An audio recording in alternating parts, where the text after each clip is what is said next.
great to see everyone. I appreciate everyone sort of taking the time out of your day. I know that, I feel like I'm kind of in overdrive getting ready for classes next week, so I'm sure everyone kind of feels that way as well. So I appreciate you sort of taking the time to talk about student engagement and particularly, student engagement in the classroom, how to get students, engaged, how to get them talking, how to get them interested, how to get them sort of actively learning in the classroom. And so my name's Dustin Meier. I'm a lecturer. I'm a doctoral lecturer in history. And I want this workshop to be collaborative. So I was planning on talking a little bit about strategies that have worked for me in the classroom in my history classes, and then spending some time allowing you all to kind of workshop some things that have worked for you, some things that you would like to try as we head into the fall semester and the new year. And then we'll end by kind of, thinking about, other ideas that have worked and answering any questions and hopefully kind of, learning from each other. But we'll start by doing some introductions. I think this is a good sized group, so we won't have to spend too much time. But introduce ourselves, which department you teach, and then in terms of kind of an icebreaker to get us thinking about student engagement, share either a time where you kind of struggled with student engagement, a time where you particularly felt, frustrated in getting students engaged with what you were talking about or what they were supposed to be reading, or B, a time that you felt sort of successful, a time that you felt like you were able to get students engaged and you had a, particularly engaging classroom. So either a challenge or a struggle or a success that you've had. And I'll go first and I'll go kind of slow to let people think about their answers. As I said, my name's Dustin. I teach in the history department here at John Jay, starting my third year here at John Jay. And I struggled with student engagement in my American history classes, particularly one moment I remember specifically was talking about the history of populism in the United States. So populism, of course, means a lot of different things in our present sort of political environment. But in the 1890s, it was a specific, group of farmers who were upset about monopolies and corporations and railroads and things like that. And I thought that was going to be a really engaging class. I thought that what the students had read was really interesting and that my lecture was really interesting. And it was just crickets. Like everything fell flat. Students didn't really engage with that one.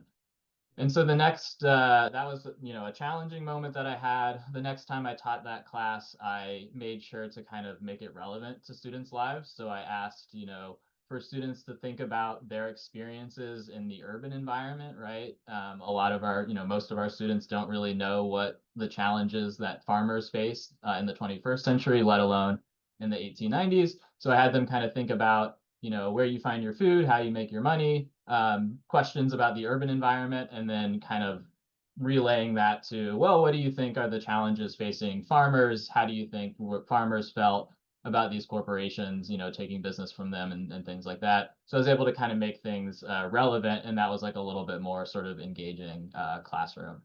So that's an example of both. So just share one or the other, maybe a time that you felt challenged in terms of getting students engaged or a time that you felt particularly successful at getting students engaged. And if you're starting out, if you're a first year teacher, maybe some anxieties you have or some goals that you have in terms of like things you'd like to try. So I'll call on someone and then I guess just call on the next person and hopefully we can get through this relatively quickly so we can dive into this and of course get to know each other and learn from each other. So Frederick is the first one on my screen, so I'll have you get us. Okay. I teach in psychology. I've been teaching at John Jay for 15 years. So the main challenge I have is with a particular course that I teach called Brain and Behavior. It's, to me, a fascinating course. Okay, it explores brain function as well as getting into philosophy of science, neuroscience, etc. And I usually in my syllabus ask a question that we'll be considering the next week. And those questions have just fallen flat, and I'm not sure exactly what to do at this point. So Okay. I'm hoping somebody can give me some tips.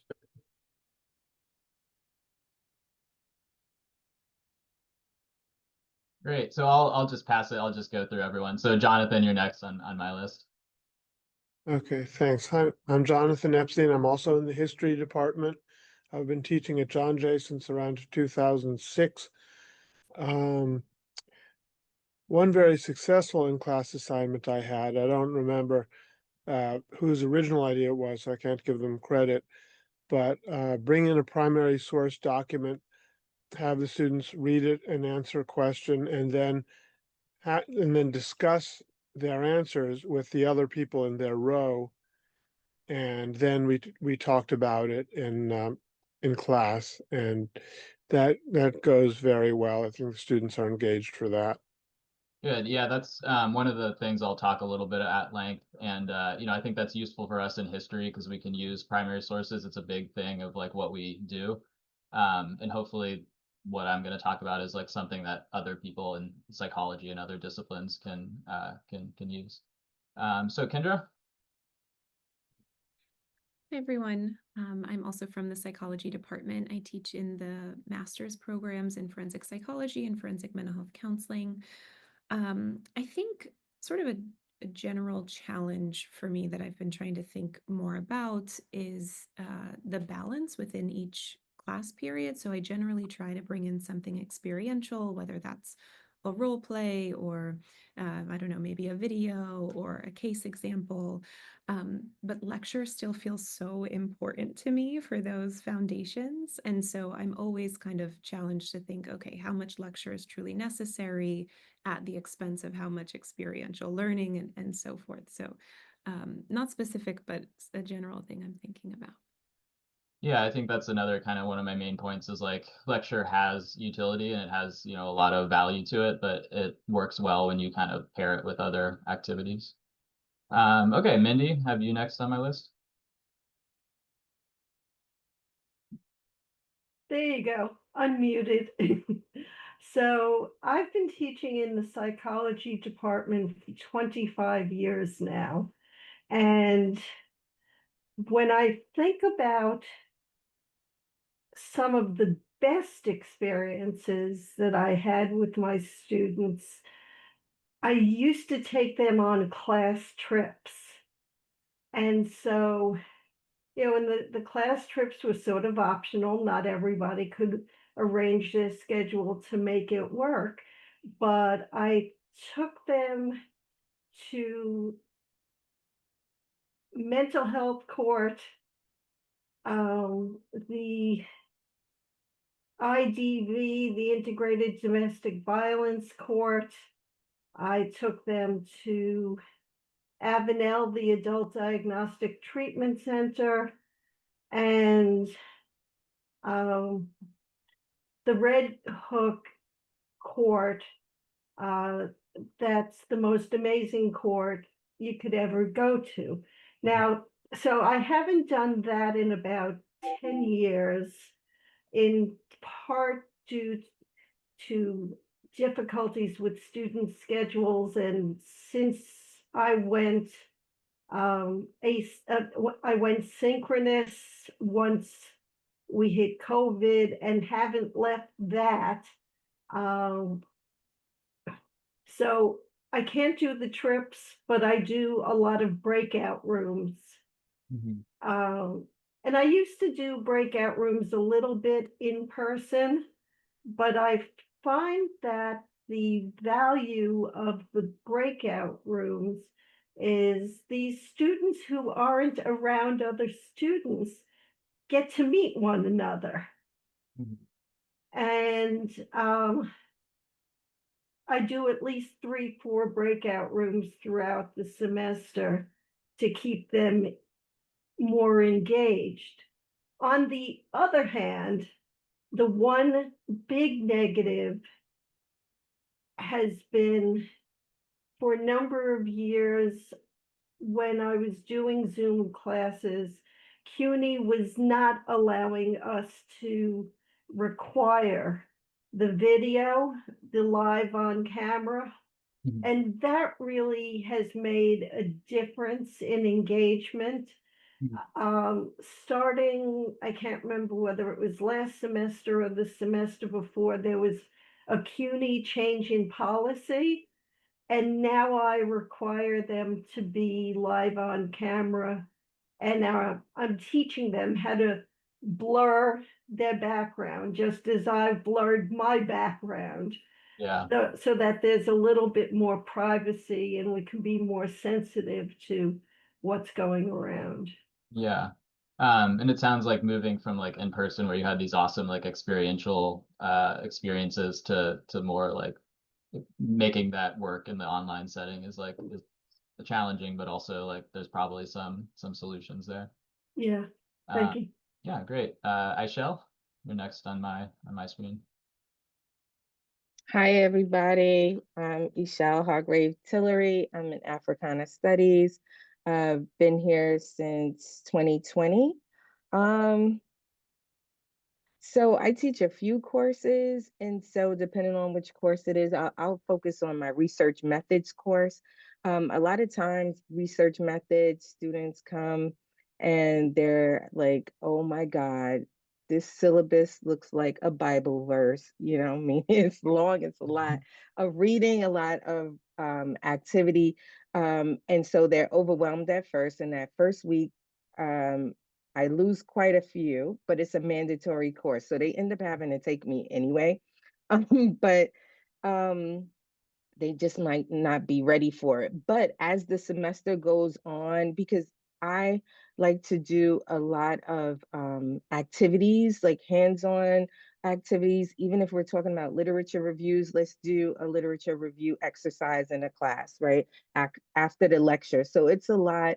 And I have to say, at the end of the semester, when they're doing their research posters, they are truly amazing at it. So much so that I invited other professors from other colleges this last semester and spring semester to review their presentations. So it was like a 3-day, I'm going to say series where they shared their research posters in front of another professor from another college, and they really enjoyed it, and it gave them an opportunity to really take a look at the work that they did all semester, even though they griped and complained and stared at me sometimes. um, but it, you know, that was successful. But I really want to engage them more in the readings, because I really do find that they're not reading, and I know research methods, the readings are dense, and that's why I try to do more activities in the classroom just to help them a bit along the way. But I really want them to do the readings. I didn't like research methods either at first in undergrad, but my master's program, I started to, you know, come alive a little bit more. And so I really just want to help them to engage more and not be afraid of research. I Yeah. tell them every day, you're doing research every day. Even those of you who have children, you ask your children, what do you want for dinner? You're asking, and then you come up with the decision based on the response you have. So I try to make them feel like it's that easy. It's Mhm. complicated, but it can be. Yeah. Okay. Yeah, that's great. That's really helpful. It sounds like you're also kind of implementing a little like career skills in terms of like presenting and Mm-hmm. acting, academic and professional as well. Mm-hmm. Great. Thanks. Thank Rocio, Rocio, you're next on my list. Yeah, hi everyone. My name is Rocio Carranza Brito. I teach Spanish in the Modern Language Department, and we just took the workshop with, about how can modify the syllabi for Gen A and all the tools that we can use, for example, technology in classes. And I just realized that I do everything, but the main challenge I have in my classes is that all students feel that they are there because it's a requirement. So because this is a requirement for to complete all this language thing. So they are there. So they even I like my classes. I really enjoy teaching what I teach. But sometimes I feel like they forbid themselves to enjoy the class. So so that's why I think many of the assignments or activities we used to do it in class, they always complain. But and try to every semester I try to improve what I'm doing. So so yeah, I feel to I want to I hope to I learn something else to engage my students. Maybe it's Yeah. me. I Thank think you, that's, Dustin. yeah, of course. That's I think a problem that I struggle with, and we can talk about that, is like mixing it up and doing something different every day, but also keeping uniformity, because that has value to students when you're kind of doing the same structure every day, and kind of finding a balance between those things. Okay, Morris, you're next on my list.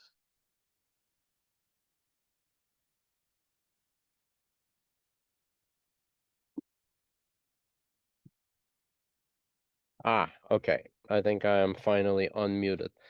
I'm Morris. I teach in philosophy, and my courses are introductory philosophy courses of various kinds. So maybe that kind of shapes how I proceed in class.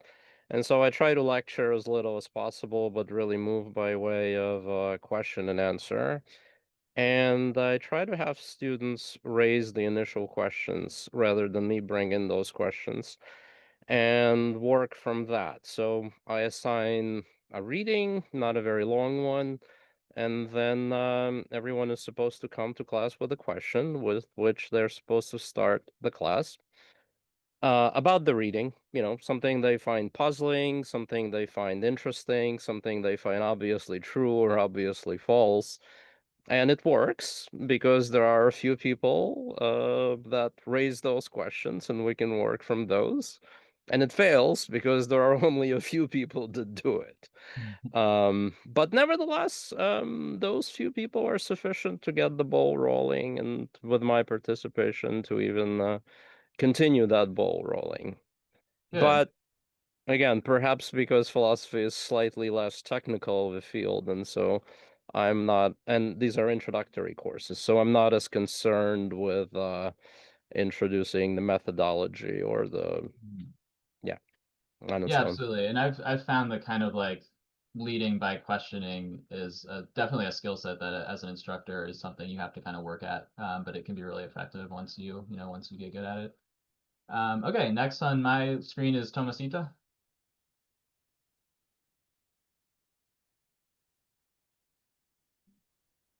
Hi, I'm Tomasita Ortiz. I also go by Tommy. I've been teaching first year writing for many years, but this is my second year at John Jay.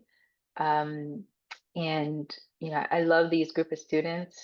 I think they do have um, a lot to share, but it's also getting them comfortable using their voice.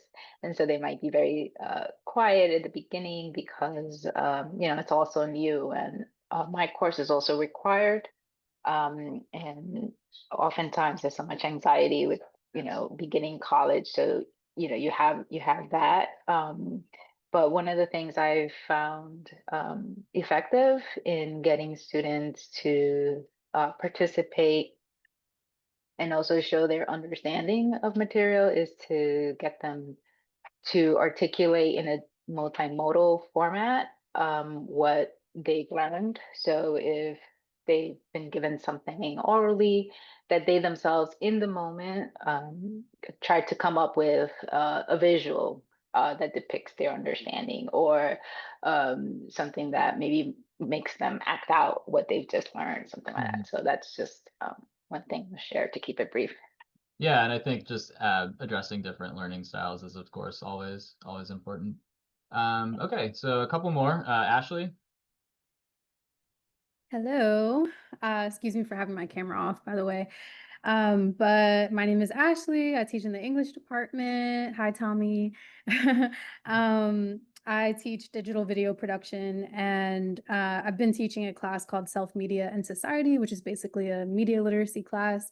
And that one is the class that can really be hit or miss in terms of engagement. I feel like I conducted a social experiment last semester where I had 2 sections of that class, and one was in the new building and the energy was fantastic, and the other class was in Westport and the energy was terrible. So I'd love to learn a little bit more about like, or just hear tips about confronting spaces in classrooms that don't have windows, Yeah. that are really tight, and just engaging students in that way, because it really was night and day between the 2 classes and it was the same material. And I found that really, really challenging. Yeah, it's like it's always nice when it's just like there's a row down the middle and you can like split people up kind of naturally. But I had one room that was like just like 2 really long rows, and that was like really kind of hard to get used to. So like the space is definitely kind of a part of it that you don't always think about. Okay, last but not least, Phoebe. Oh, hi. Hi, everyone. Hi, Dustin. How are you? Good. I'm Bibi Calderaro. I'm heading into my 3rd year at John Jay. I teach in the Interdisciplinary Studies program and the Environmental Justice and Sustainability programs. Both are minors. ISP co-teaches, and we are always 2 in the classroom, and we're also very much like experiential, student-centered, no lecturing. So that's what I also bring to my EJS classes. I'm particularly interested in hearing strategies. My EJS class has had to go hybrid due to low enrollment, and I'm still struggling a little bit with that because of my experiential student-centered. I always like to having students with me in the classroom so that we can do things together, engaging to me more fully, like bodily, emotionally, whatever, with the students and the content and ways of learning that they might bring. And so the hybrid is still a little bit of a struggle for me. I give them assignments, I offer them options. I'm not too sure how much they engage, but also that brings me back to the classroom because then I have them for an hour and 15 minutes once a week. It's really not enough. So I need kind of like to hear strategies to bring them fully to the classroom while they have done whatever they were required to do hybridly. Thank Yeah, I think for me, I've enjoyed teaching hybrid classes because it gives you the opportunity to assign like pointed questions that they have to reflect on, and they've come to class like answering the questions that you want to talk about. But I think it sounds like integrating like the experiential part of it is a challenge. So hopefully we can come up with some good ideas. Thank you. Okay, yeah, so it's good to meet everyone. As I said, I want this to be an interactive workshop. And part of my point is to not lecture too much, but I'm gonna do that for a little bit and I have a little bit of a presentation about like strategies that have worked for me. And then we'll spend some time workshopping some ideas, based on what I propose as what works for me. And also what you're learning from each other, because it sounds like we already all have a lot of really good ideas. So let me go ahead and share my screen. All right, is everyone able to see that? Okay. All right, so I'll just introduce myself again. My name is Dustin Meier. I'm a doctoral lecturer in history. And I teach sort of all over the place. I teach US history, the history of immigration, New York City history, the history of science and medicine is one of our kind of more popular ones. And I predominantly teach at the general education level. So most of my classes are at the 100 level or the 200 level. And I really enjoy teaching that level of class. I've found that I really enjoy just like working with students who don't have, the highest expectation. for what they're getting into. Maybe they think history is going to be boring, or they don't expect it to have relevance in their lives.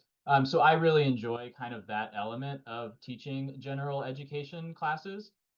But the problem of teaching, first and second year students, the problem of teaching, general education classes is one that I'm sure everyone has encountered, right? Whether you're a junior faculty or a more experienced faculty, is kind of like figuring out how to spend that hour and 15 minutes.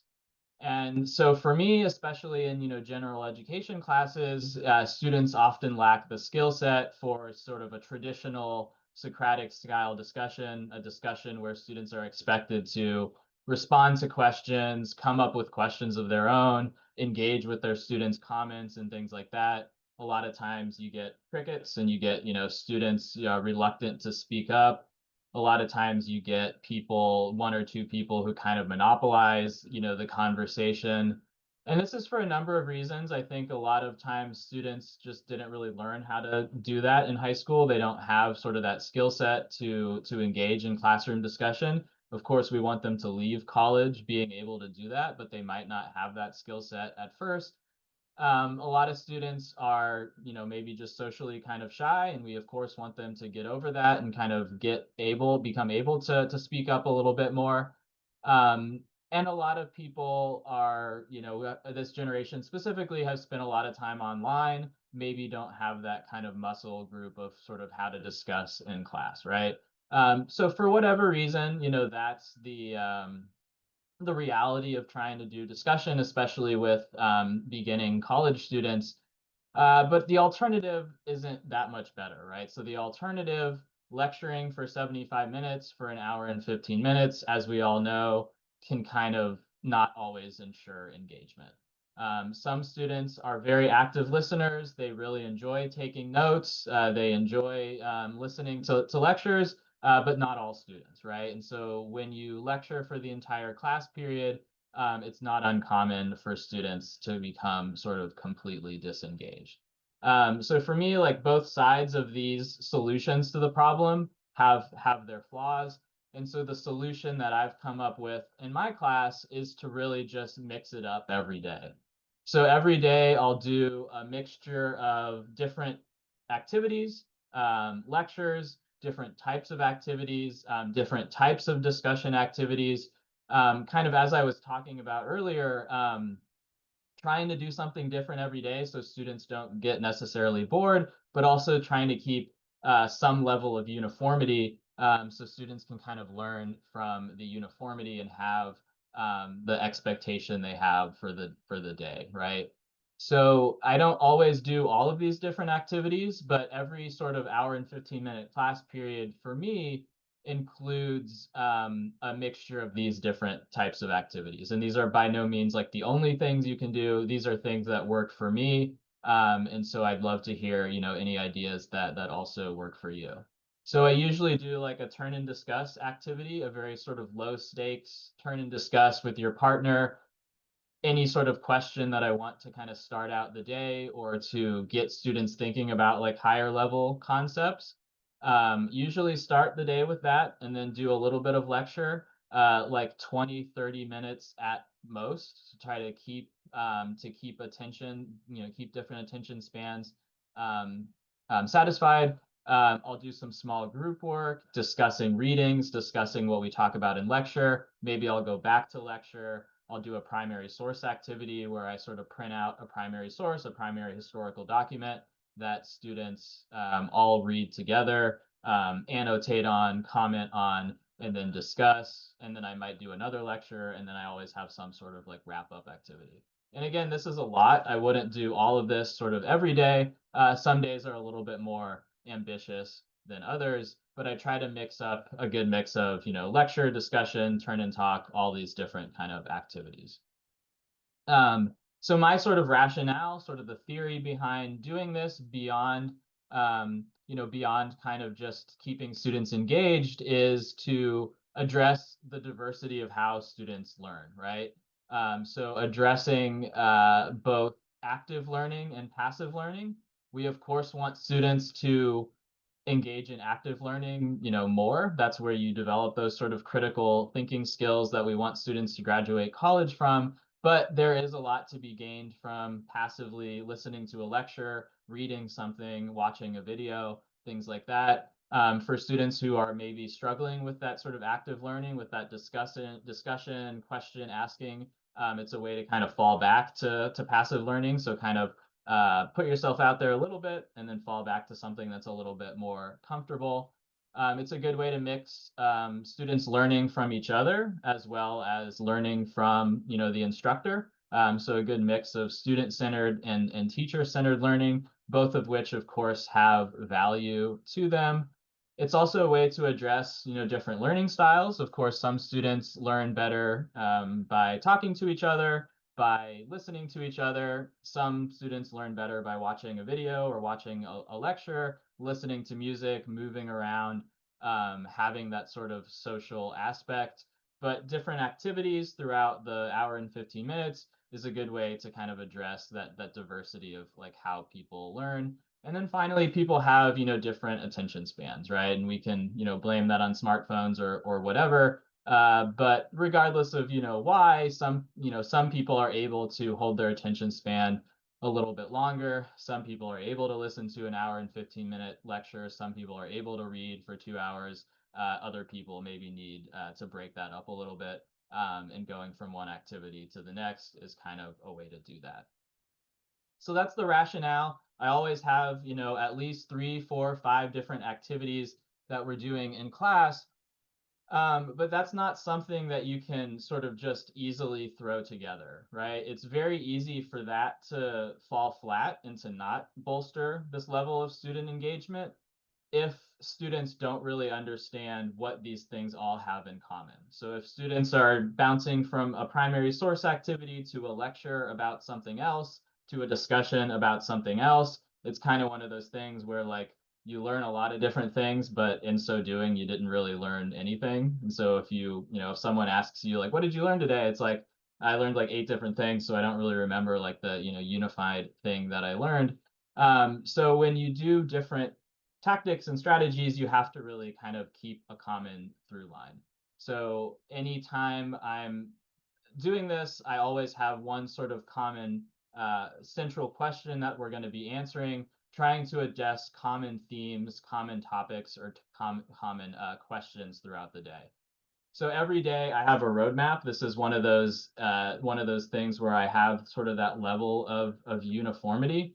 I start every day with a central question. In history, we're asking a lot of different questions, but this is kind of like the one central question that I'm trying to get students engaged in. I always have an outline for the day of kind of where we're headed, how we're going to get there. Students can pay attention to kind of what our roadmap is, what our schedule is for the day. And I always end with next steps. So I always end by kind of bringing it back to our topic, talking about what we're going to be talking about next time, and kind of keeping that thread going. It's a little easier, in history where we're going chronologically, but kind of connecting one class to the next can be helpful in kind of developing that through line. And I use like the same PowerPoint like structure or like format throughout the class. I always have a central question. I always have an outline. I always have sort of a review slide. That's sort of one of those like structural things that helps me to keep that through line even when we're doing like a million different things during the day. So as I mentioned, I always have a central question. Again, all sorts of topics and questions are going to be coming up during the class, but for me, this is a way to keep the content I'm trying to deliver sort of organized and hopefully keep students' minds organized and sort of how they're receptive to this content or how they're finding the content.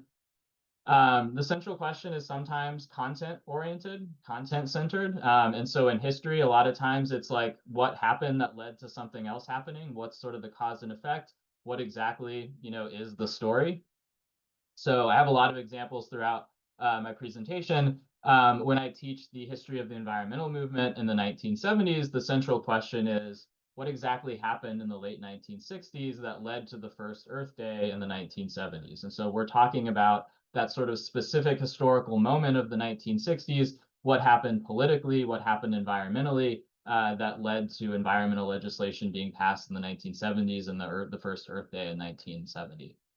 When I teach the history of Reconstruction, the question is, what did freedom mean for the 4 million people freed from slavery following the Civil War?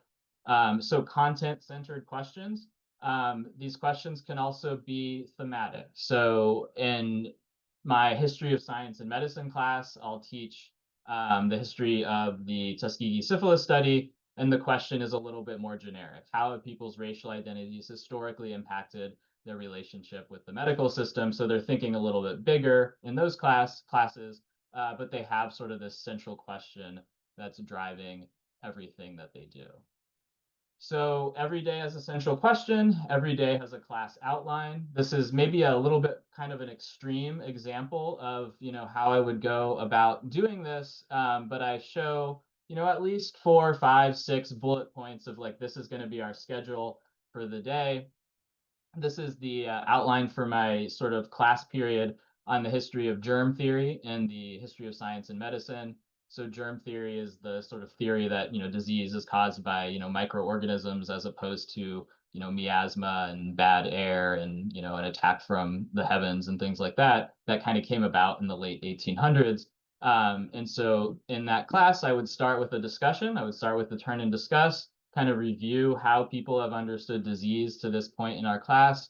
I would lecture about Louis Pasteur and the development of germ theory. I would then do a little bit of a group discussion of how, germ theory impacts society, or how it impacted society in the late 1800s. Lecture a little bit about vaccinations and kind of the formalization of germ theory.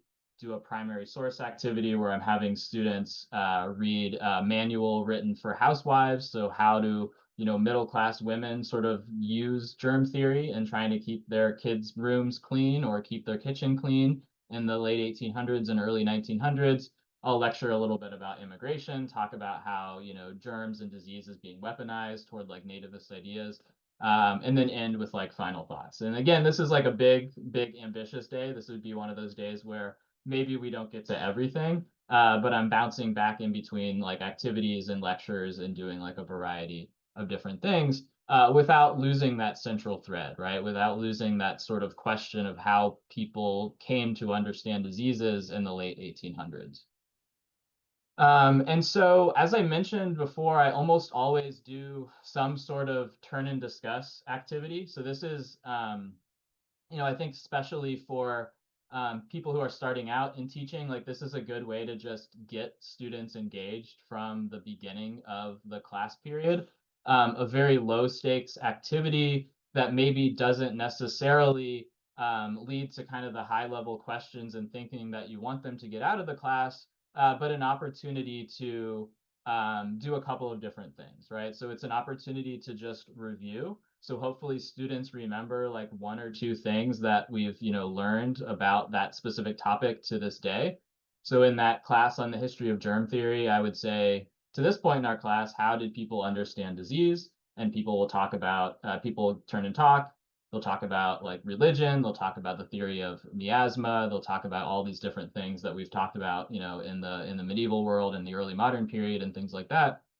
In that class on the history of environmentalism, I would ask before the 1970s, what did it mean to be an environmentalist? So we're kind of shifting our definition of that word in this class on US history. So it's an opportunity to call back to things that they have learned, prior to this point. It's also, I think, with history, with modern US history, it's relatively easy to make things, relevant to students' own lives or even like their own careers and things like that. But if you're talking about the history of an earlier period, that can be tough.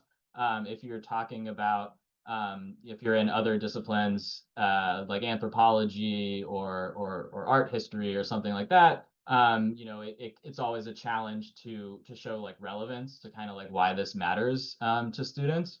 And so I use this as an opportunity to kind of hopefully show students some relevance. So I would ask students, how do you understand disease? How do you keep yourself clean? And they'll of course talk about wearing masks and washing their hands and getting vaccines and things like that. And that's a way for them to kind of understand like why that history of germ theory is important.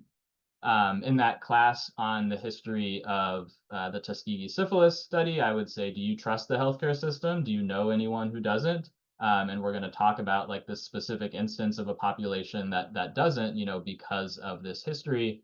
And then finally, it's just a way to kind of ease into the day, right? So a lot of times on Friday or on Monday morning, if it's a Monday morning class, I'll just say, you know, talk for 2 minutes about what you did this weekend and then answer one of these questions. I'm of course walking around the room, making sure students are not doing only that, but it's a way to just get students talking, right? So even students who are super reluctant to talk, this is an opportunity to get them to just start engaging a little bit. It's also useful because not a lot of background knowledge is required. And so obviously, depending on whether you're teaching, you know, general education courses, first year courses, or if you're teaching higher level courses, students are going to have various levels of background information. Of course, if you're teaching higher level courses, you hope that they have, you know, specific background information. But at least in history, you just never know like how good someone's history education was at the high school level. A lot of times it's kind of scattershot of like what they know. But the turn and discuss activity is good for not having to rely on students having background information. So in that class on Reconstruction, I would say, what do you think freedom meant to newly freed African Americans in the years following the Civil War? And they can just brainstorm, you know, political freedom, economic freedom, the ability to own a business, the ability to learn to read, the ability to, you know, practice your religion, to travel freely, all of these different things. And that's going to connect to like what I'm going to lecture about. It's going to connect to that sort of in-class activity that we do. And really no background is, you know, information is connected. You're really just kind of like, you know, brainstorming things. And then finally, these questions can be fun. And so when I teach about the history of World War II, I teach about like the changing relationship between the federal government and the economy and corporations. And so I'll ask students to talk about what their favorite soda is. That takes like 2 minutes. And then I'll talk about government contracts. Most students said that they like Coca-Cola, and I'll ask, well, which company do you think got the government contracts? And of course, it's Coca-Cola, right? When I teach about the Spanish flu in 1918, I'll talk a little bit about the invention of steam heat and how that was kind of popularized in the 1920s to force people to, you know, open their windows and create ventilation to prevent the spread of disease. And that's an easy one to say, okay, well, how do you heat your apartment? A big chunk of them are going to say that they have a radiator, that they have steam heat. So it can be fun. It can be, you know, low stakes sort of activity, usually at the beginning of class to get students started. And we talked a little bit about in the introduction about like the utility of lecturing. And I tend to be pretty in defense of lecturing. I think it has a lot of value, but it can, of course, become disengaging to students. It's really important, especially when you have, you know, specific content that you need students to learn. Maybe they're not getting it from the textbook or whatever reading you're using. But it has its, you know, it sort of has its utility. So a couple tips about lecturing, I would say to, again, don't lose the thread. Connect the thread of what you talked about in the turn and discuss or in the group activity or in the discussion of readings to what you're talking about in the lecture. Make sure this is all kind of continuing. I think short and sweet can tend to be better. So again, 20, 30 minutes at most, sort of punctuated with different activities can kind of help students, help keep students' attention spans. And then I think, yeah, we talked a little bit about it in the introductions, like leading by questioning is a skill that I'm kind of still working on. And I think is definitely something that takes some time as you lecture and as you teach and as you get used to being in front of students. But if I'm teaching like the election of 1932, I'm going to say, okay, the Republicans have been in charge for the last 10 years. The economy is terrible and not getting any better. Who do you think wins that election of 1932? And that's kind of an obvious answer, but students are then kind of like finding their way through the lecture. They're kind of finding their way, you know, through the lecture. So that's a way to make it inject a little bit of that active learning into something that you would normally consider to be a little bit more passive. And I've also found that lecturing doesn't necessarily need to be super content driven. It doesn't need to be super like lists of like things and list of dates and things like that. It can be sort of its own little anecdote that you can use to like bolster discussion. So lecture in itself can be used as like a source. It can be used as a reading or a video or whatever, something that's going to spark discussion and can be kind of paired with discussion. So again, I have a couple really quick examples that I found to be useful. When I teach the yellow fever epidemic of 1793 in the history of science and medicine class, I have students read these two sources. The first is a physician saying that, you know, the African American population in Philadelphia is immune to yellow fever, sort of using that sort of pseudoscientific information incorrectly, and saying that therefore this is the population that should be taking care of the sick, the population that should be, you know, burying the dead. And then they have to also read a source written by a prominent African American minister in Philadelphia who says, you know, that's absolutely not true. This is really detrimental to our community. And so they've come to class having read that. They're going to write a paper about it. I lecture about like, this is what happened in Philadelphia and in New York and New Orleans and things like that. This is the context, the historical context of this. And now you understand, you know, these two primary sources a little bit better. And we can use that as a jumping off point to kind of discuss. One thing that worked for me in my history of New York City class was chatting about the case of Helen Jewett. She was a sex worker in New York who was murdered by one of her clients in 1830. And it was a very scandalous story, you know, when it happened. It's still, you know, a very scandalous story that students enjoy learning about. The all-male jury acquitted the guy after like 5 minutes. And so I'll lecture about that. And then I'll say, well, what do you think? Do you think, you know, he was given a fair trial? What does this tell us about New York City at a time when it's becoming more commercial? It's becoming, you know, a little bit more diverse and populated and things like that. So lecture that leads to discussion is a good way to lecture, not in, you know, a disengaging way. And then finally, it's a way to present students with diverse viewpoints or diverse arguments. In these general education classes, I might not want students to engage with like scholarship or to engage with like how historians have thought differently about things. But you can give them a little taste of that. And so I'll talk about the Salem witch trials, lecture about it. That's something that students have usually learned about. And I'll say, well, you know, some students think this was, or some historians think this was like all about gender. This was sort of an attack on women in Salem. Some people think that this was for economic reasons. You know, the people accusing the witches were people who were struggling financially. Environmental historians think this was a reaction to kind of, you know, a really cold winter that year. What do you think? There's, you know, multiple different perspectives on this. What do you think? Or do you think it was, you know, something else? So lecturing is a way to do all of those things to help it feel a little bit more embedded in the class and to get students a little bit engaged with what they're learning about. And so, yeah, every class I start with a turn and discuss. I do some sort of lecture. Of course, you have to, you know, ideally you would like to talk about the readings that you had students read.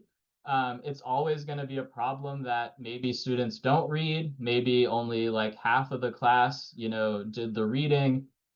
The one strategy that I've found that tends to work is to assign reading reflections. So every, if it's a Monday, Wednesday class, like every Tuesday, they have to submit a reading reflection based on the readings we're going to be talking about on Wednesday. And it's due at 5 p.m. They just have to say like what they thought was interesting, what surprised them, any sort of questions they had. That's my way of kind of, you know, ensuring that they've at least read it and at least engaged with it. The sort of theory and the ideal way of handling that is to like then have it due like 5 p.m. as opposed to like 11:59 p.m. so I can kind of read through them before class the next day and be like, oh, hey, you know, you had this great idea about this reading. Could you elaborate on that? You know, you asked this interesting question. Could you pose that to the group or whatever? I don't always do that, but that's kind of the theory, you know, behind it.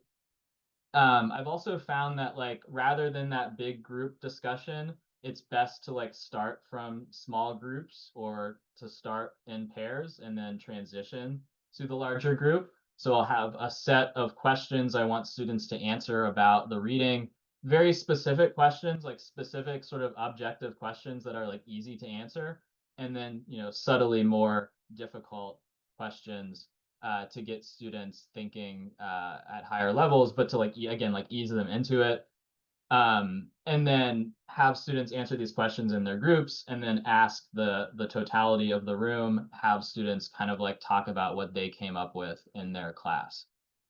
It's easier to cold call that way. If you can kind of, if you have a quiet room, you can say, oh, well, what did this group over here think? You know, hopefully one out of the 4 or 5 is gonna, you know, chime in and things like that. So that's what I've found to be, you know, successful in terms of kind of discussing readings. And then the 2 more things I wanted to talk about. The first one is like in-class activities that I do. Again, 2 of us in here are in history, and so primary sources are, you know, really important for us, and that's easy in terms of finding shorter primary sources, finding, you know, sources that are 1 page, a half a page, a quarter a page, that we can just do sort of like silent reading time in class. And that's something that, you know, I had to get used to and get comfortable with, just having students kind of um, uh, read for 5 minutes, 6 minutes, however long it takes, write in the margins, highlight it, do whatever works for them, and then turn and discuss in small groups about what they read, and then talk about it as the group. Sometimes I'll do 1 reading for everybody. Sometimes I'll split the group in 2, split the group in 3 or 4, to kind of mix it up a little bit. This is just an example of a class I did in the US History Survey on just politics in the late 1960s. So students had come to class having read the Black Panther platform, and then in class they'll read the Young Lords Party platform, the Indians of all tribes platform during their takeover of Alcatraz. So one group will read the other group will read the other, and then they'll answer these questions. So again, going from like specific to a little bit more general, a little bit more high level thinking. What are the demands of the Young Lords or the Indians of all tribes? It's a list of 10, 13 things, so that's an easy question. How do these movements compare to the Civil Rights Movement or the Black Power movement? And then bigger question, you know, what does this tell us about race and politics in the 1960s? So having students engage with that source in the class, everyone's, you know, read it, everyone, you know, you're watching them read it. Everyone's thinking about the same thing. It's a more sort of focused discussion. It's a good way to encourage active learning through discussion, but also highlighting and note-taking. So I've found that a lot of students, whether or not they're someone who actively talks in class, a lot of students just really enjoy highlighting and underlining and taking notes in the margins. And it can be kind of frustrating if you see like someone doing that, but then they don't really speak up that much, but you know they're at least sort of actively engaging with the text. While I'm walking around, I can kind of be like, oh, that seems like an interesting point. Like, what do you mean by that, or whatever. So it's passive in the sense that they're, you know, reading, but they're also kind of actively engaging with the text. And then a lot of times I'll just do like handouts. I'll have like a handout with a couple of different questions. So this was one example I included that has worked well. This primary source is this guy, Jordan Anderson, who was enslaved prior to the Civil War, and he moved to Ohio from Tennessee after the Civil War. His former master like asked him to come back, and he kind of like sarcastically said like, yeah, if you give me, you know, the back pay that you owe me and things like that. So I had students read that one. It's kind of a, you know, it's an interesting one. And they just literally have to scribble in some answers. So it's engaging, it's active in that sense. They at least, you know, they have something to talk about because they've kind of written down, you know, some of their ideas. And then getting beyond just like those, you know, verbal, that verbal learning, that kind of like learning by reading, learning style, you can definitely integrate not just texts, right? So in history, I'm able to do art and photographs. The painting on the bottom, I'm sure you've all seen. is sort of a propagandistic depiction of westward migration in the 1800s. And so that's like a lot of obvious stuff that you can talk about. Like, what does this tell us about westward migration in the 1800s? What does it tell us about the myth versus the reality of westward migration and things like that? I've used like the Hudson River School paintings to talk about like romantic ideas about nature in the 1800s, things like that. Again, luckily I teach modern US history. And so once you get to like the 40s, 50s, and 60s, you can kind of use videos and things like that. So like the duck and cover video telling young school children to duck below their desks. That's a 2-minute video. We can watch that. What does this tell us about life in the Cold War? How do you think people felt, watching this? Things like that. And even like shorter documentaries, I think watching like a whole documentary in class can be, not very useful. But watching like a 5-minute documentary and having students discuss it, I think can have some utility there as well. This is just an activity I found as I was going through like kind of all my old class periods. This would have been in a class on the history of Jim Crow segregation. I would say jot down 3 differences between these 3 schools. Again, the answers are very obvious, but students start to look at like even more specific things than the obvious things. So my point is you don't need to just use texts. You can kind of use images, videos, sounds. In history, like like Franklin Delano Roosevelt's like fireside chats are available. You can watch like videos of presidents beginning in like the 60s and 70s and things like that. So there's all sorts of resources like beyond the text that you can use. Okay, and the last thing I want to talk about is debates. So that's something that I've kind of tried to work out a little bit more in my classes. Something that I've really wanted to work but have struggled with early in my career. But things that I've had a little bit more success with these past couple semesters. Really just getting students, especially if students are, pre-law or whatever, getting them to think about how to, make arguments, how to construct arguments, how to communicate arguments in the sort of courtroom setting or whatever. So this is one of those things where like scaffolding from the professor is key. So structure is key. In the history of New York City class, I taught about the consolidation of Brooklyn into New York City. And I said, okay, half of you live in Manhattan, half of you live in Brooklyn. Do you think Brooklyn should join New York City? Yes or no? Jot down 5 good reasons, and then we're going to discuss, and then we're going to discuss, and then we're going to engage with each other's ideas. And it's also an opportunity to demonstrate relevance. So when I teach about Henrietta Lacks, for example, the woman whose cells were, taken without her consent, I'll ask if that family deserves compensation from pharmaceutical companies, because that's something that's happening in the news right now in the 21st century. And students are able to debate a historical topic, but also debate like something that's actually happening. And that's, of course, a skill that we want them to have. Okay, so I'm going to take my own advice and not lecture for the whole thing. Are there any like questions real quickly? I saw like one thing in the chat. Okay, Jonathan says Brooklyn should never have joined New York City. Okay. So I think we're gonna split the group into 2. I think there's a small enough group of us. Brainstorm 1 or 2 new in-class activities that you'd like to try to bolster student engagement. They can be what I talked about, turn and discuss, small group work, debates, or any other format. And then think about how it will tie into the common thread of that day's lesson. Good to see everyone back. We had some good discussions in our group. Would anyone like to share any ideas that you're coming up with, like things that you'd like to try in the fall?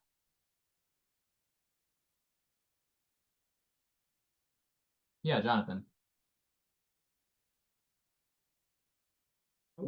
We mainly discussed the turn and discuss thing, which I haven't done, but Tomasita and Rocio have done.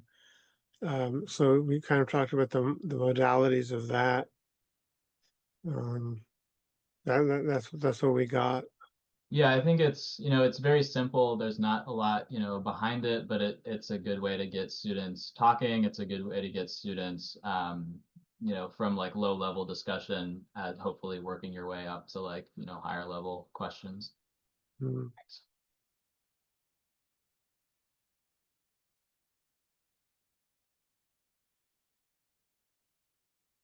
Other ideas? It's just like a classroom. Yeah. Hopefully you engaged a little bit in the breakout rooms. Well, Yeah. on that note, then Uh, I will share because I hate that in the classroom.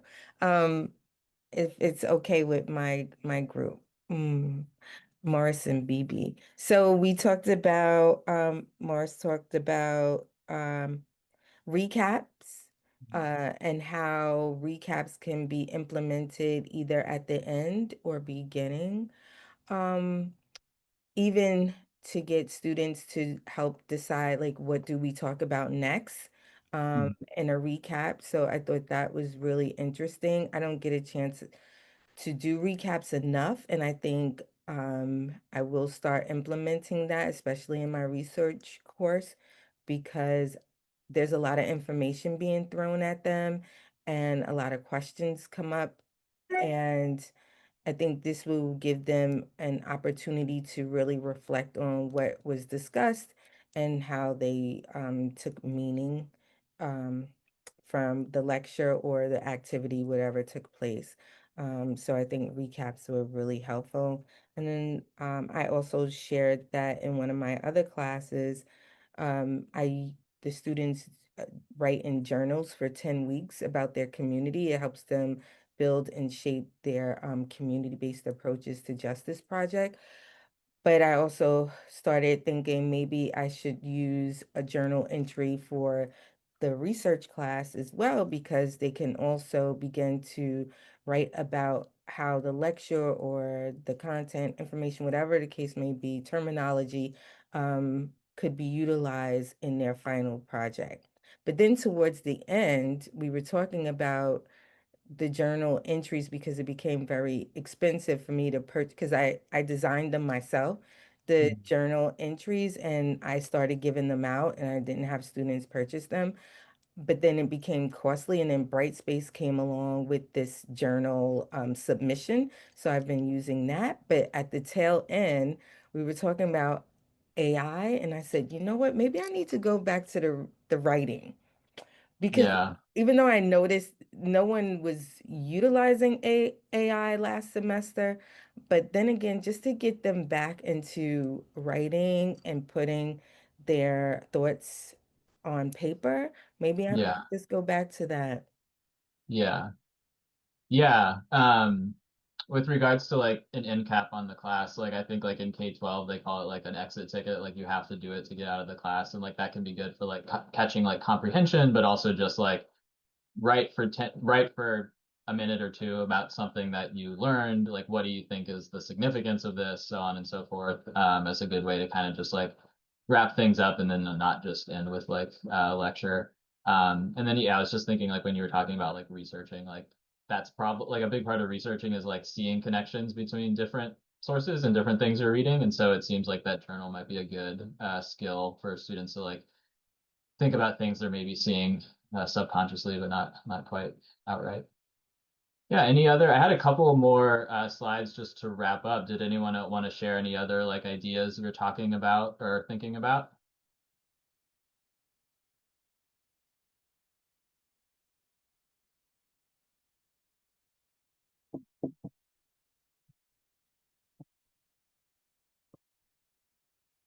All right. Good. Well, hopefully you all learned from each other, learned a little bit from me. I was just going to talk a little bit about kind of how I end my class. Um, so if I've gone through an hour and 15 minutes of, turn and discuss, lecture, group activity, lecture, and class activity, I think it's always good to just kind of end with like some last little like low stakes activity. So I'll sometimes do like one last turn and discuss, have students kind of like reflect on what we've learned for the day. Again, like free writing. simple questions like, what was the most interesting thing you learned today? What exactly do you think are the implications? What is the bigger picture of what we learned today? In history classes, I think it can be useful to do a little bit of like speculation, like what exactly do you think is going to come next? We just learned about germ theory, which like kind of changes the sort of understanding how scientists understand the world. What are the big wide world implications? Just have students write for a little bit, and then either like share with each other, or just turn it in, or whatever, however that works. And then I always try to like return to the central question. So, do you understand why some people might distrust the medical system now that you've kind of learned about this one instance where people, don't trust the medical system? Kind of getting back to that central question. Yeah, Jonathan, go ahead. I make use of the discussion boards on Brightspace, and I like to get the students more engaged. What's the question? And does anyone else use it? Could we use it as like an adjunct to the turn and discuss or this stuff, and just have students do this stuff outside of class? Yeah, I think like with hybrid classes or with online classes, I don't do like discussions necessarily, because I think that's another thing like you have to monitor. But yeah, having students just like engage with each other on discussion boards, is that like what you're describing? Or trying to have Yeah. them engage with each other. And I guess if you're on like a fully online class, just like again, like a low stakes turn and discuss is a good way to kind of start with. I'm actually fully in person. Okay. Yeah, so like maybe like pairing the discussion board with in-person discussion, or having it be an assignment, or having it be not something that they have to do for a grade. You could probably do it either way. Does that answer your question? I have them do it as part of their class participation grade. Okay. Yeah, I think that's, again, addressing different learning styles. Some people may be a little bit more reluctant to speak up in class, and we want them to develop that skill. But if they feel more comfortable doing it online, that's certainly a way to get them to do that. So to just show you, like, as an example of how I try to keep that common thread throughout the class, I always end with like, this is what we're going to talk about next time. So I'll say like, here's your assignment. Here's what we just talked about, germ theory. Next time we're going to talk about urbanization, industrialization in the progressive era. Here's your reading. Again, trying to keep that thread, so students can kind of see the connections between these things. So yeah, I'll wrap up. I have a couple of resources that I'll share. I'll share the slides. But if anyone has any last questions for me, or questions or other things that have worked that you want to share, I'll maybe hold a couple of seconds for people to throw things out.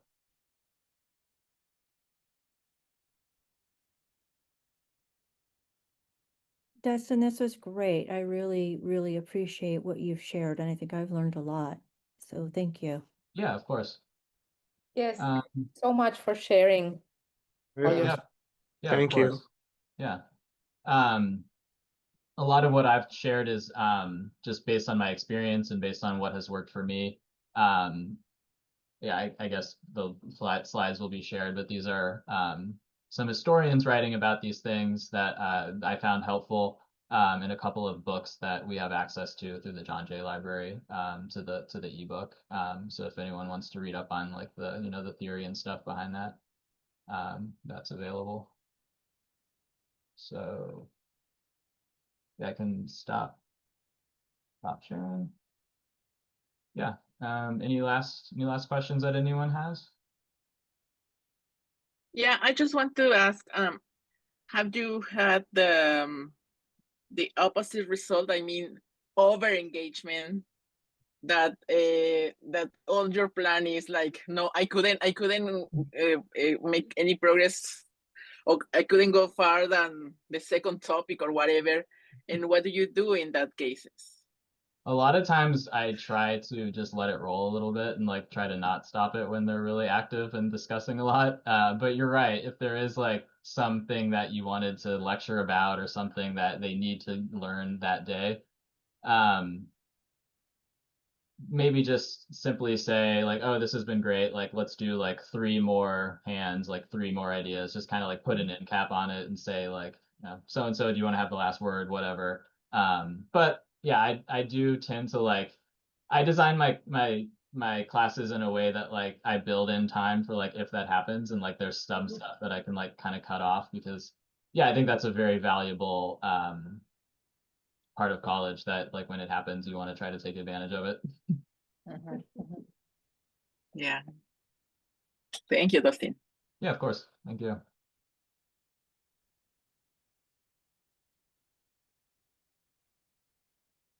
Any other questions? All right. Yeah, thanks for showing up and thanks for coming up with ideas. I hope this was helpful as you head into the fall. Hope everyone has a good fall.